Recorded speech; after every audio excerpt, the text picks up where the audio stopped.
നമസ്കാരം. സ്വാഗതം mythic science chronicles എന്ന ചാനലിലേക്ക്. ഇവിടെ നാം പുരാണങ്ങളുടെയും ആചാരങ്ങളുടെയും പിന്നിലെ ശാസ്ത്രം അന്വേഷിക്കുന്നു. നമ്മളിൽ പലർക്കും അറിയില്ല, രാവിലെ 4 മുതൽ 6 വരെയുള്ള സമയം നമ്മുടെ ജീവിതത്തെ എത്രത്തോളം മാറ്റിമറിക്കുമെന്ന്. അതാണ് ബ്രഹ്മമുഹൂർത്തം. ബ്രഹ്മമുഹൂർത്തം എന്ന് പറയുന്നത് സൂര്യോദയത്തിന് ഏകദേശം 1.5 മണിക്കൂർ മുൻപുള്ള സമയവുമാണ്. അതായത് പുലർച്ചെ 4 മണി മുതൽ 6 മണി വരെ. ഈ സമയം ബ്രഹ്മന്റെ സമയവുമായി കണക്കാക്കപ്പെടുന്നു. ജ്ഞാനം, ബുദ്ധി, ആത്മശാന്തി എന്നിവ ഏറ്റവും ഉച്ചസ്ഥായിയിൽ ലഭിക്കുന്ന സമയമാണിത്. ശാസ്ത്രീയമായി പറഞ്ഞാൽ ഈ സമയത്ത് മാനവ മസ്തിഷ്കത്തിലെ മെലാറ്റോണിൻ ഹോർമോൺ ഉച്ചസ്ഥായിയിലാണ്. ഇത് മാനസിക ശാന്തിയും ഏകാഗ്രതയും വർദ്ധിപ്പിക്കുന്നു. അതോടൊപ്പം വായുവിൽ ഓക്സിജൻ അളവ് കൂടുതലായതിനാൽ നമ്മുടെ ശ്വാസകോശ പ്രവർത്തനം മെച്ചപ്പെടുത്തും.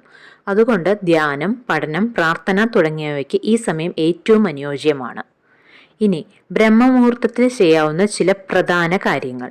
ധ്യാനം മനസ്സിനെ ശാന്തമാക്കാനും ആത്മവിശ്വാസം വർദ്ധിപ്പിക്കാനും സഹായിക്കുന്നു. ജപം അല്ലെങ്കിൽ മന്ത്രോച്ചരണം ഈ സമയത്ത് ശബ്ദതരംഗങ്ങൾ കൂടുതൽ ശുദ്ധമായി മസ്തിഷ്കത്തിൽ പ്രവർത്തിക്കുന്നു. പഠനം വിദ്യാർത്ഥികൾക്ക് ഈ സമയത്ത് പഠിക്കുന്നത് ഓർമ്മശക്തി കൂടുതൽ വർദ്ധിപ്പിക്കും.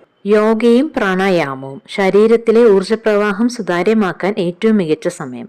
പ്ലാനിംഗ് അല്ലെങ്കിൽ എഴുത്ത് നിങ്ങളുടെ ദിവസം എങ്ങനെ മുന്നോട്ട് പോകണം എന്ന് ആസൂത്രണം ചെയ്യാൻ ഈ സമയം വളരെ ഉത്തമമാണ്. ബ്രഹ്മമുഹൂർത്തം നമ്മെ പ്രകൃതിയോട് ഏകതയിൽ ആക്കുന്ന സമയമാണ്.